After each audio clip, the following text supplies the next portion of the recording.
I never thought I'd see the day when someone tried to starve out my family by turning off our water, especially not someone I used to wave to every morning at the mailbox. My name's Hank. I've lived out here in Rusted Creek for going on 35 years.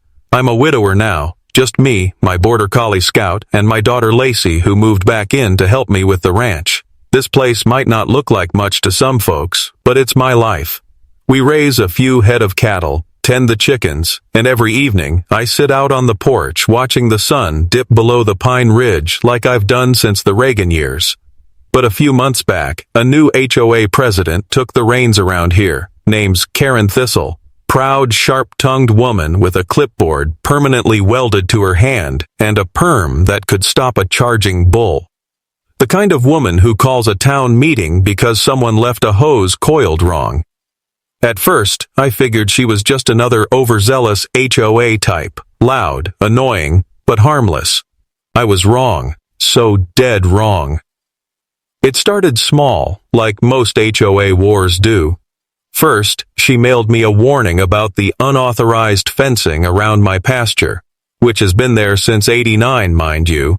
Then she sent letters about my barn's roof color clashing with community standards. And then came the real cherry. A violation for agricultural odor exceeding tolerance levels. I told her cows don't smell like potpourri. She didn't laugh. From that point on, it was clear. Karen didn't just want compliance, she wanted control. I tried being cordial, invited her to Sunday supper once, even offered her some of Lacey's peach cobbler. She declined like I'd insulted her ancestry. From then on, things got worse. She started walking up and down the road in front of my place with a notepad, snapping photos, peering through binoculars.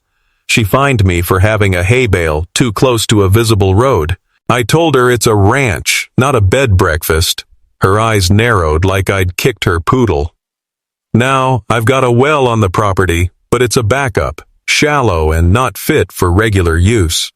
The main water line serving the ranch comes from a small reservoir up past the tree line. Most folks don't know this, but about 15 years ago, I bought that reservoir and the surrounding land when the developer went belly up.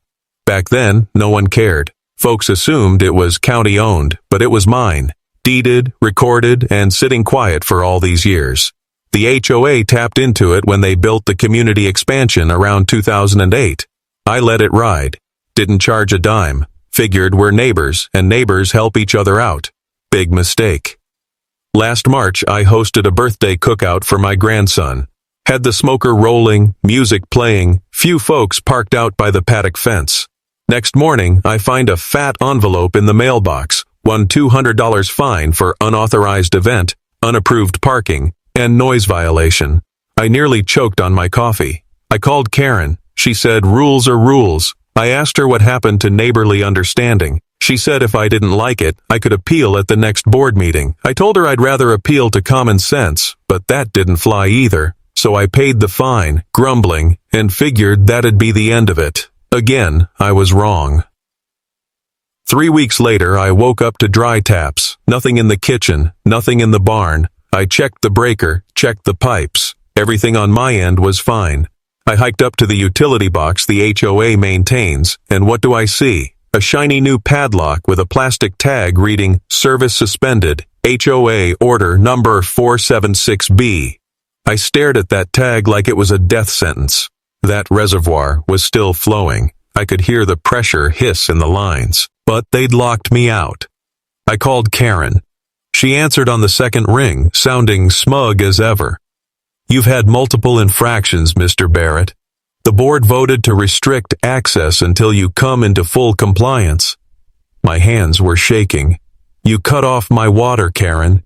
She didn't miss a beat. This is a private residential community with standards. If you can't follow them, perhaps this isn't the place for you. That night, I sat on my porch with Scout curled at my feet, sipping sweet tea and trying not to lose my mind. I thought about my wife, God rest her, and how much she loved this land. Thought about the nights we danced barefoot in the field under the stars before cancer took her. I wasn't about to let some clipboard queen push me off my own soil. The next morning, I walked into town and pulled the deed from the county records office. There it was. Parcel 2249 RES. My name, my seal, my reservoir. I smiled for the first time in days. I made a few calls, hired a property lawyer named Maddie, tough gal with a voice like gravel and a nose for blood. We drafted a letter, certified and notarized, informing the HOA they were trespassing on private utility infrastructure. They had 15 days to vacate their tap or enter into a lease agreement, $1,000 per household per month, retroactive to 2008. Karen lost her mind. She called me that night, voice screeching through the receiver like a boiling kettle. "You can't do this. That reservoir services the entire subdivision." I said, "Yes, ma'am, my reservoir does, and I just did." She tried bluffing, claimed it was eminent domain, said the HOA had rights. Maddie shut her down cold with a cease and desist and a packet of case law that made her little clipboard tremble.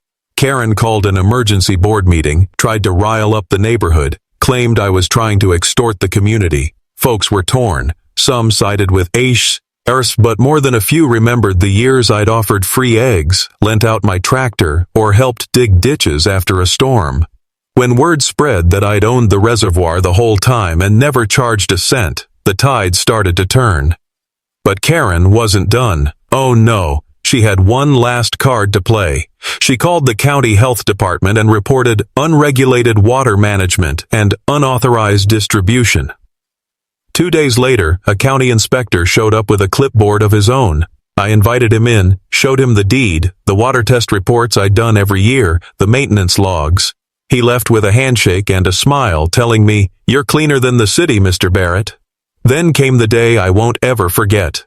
Karen tried to stage a reconnection. She brought 2 board members, a lock cutter, and a local deputy, claimed she had a right to the infrastructure. I was ready. I had the sheriff on standby. Sheriff Dalton's a fair man, and I've known him since we played ball in high school. He showed up with 2 deputies, calm as can be, read the court order we'd secured 2 days earlier, declaring my sole ownership and full authority over access. Karen's face twisted like a pretzel. One of her board buddies muttered something about abuse of power, and Karen snapped, "This is tyranny."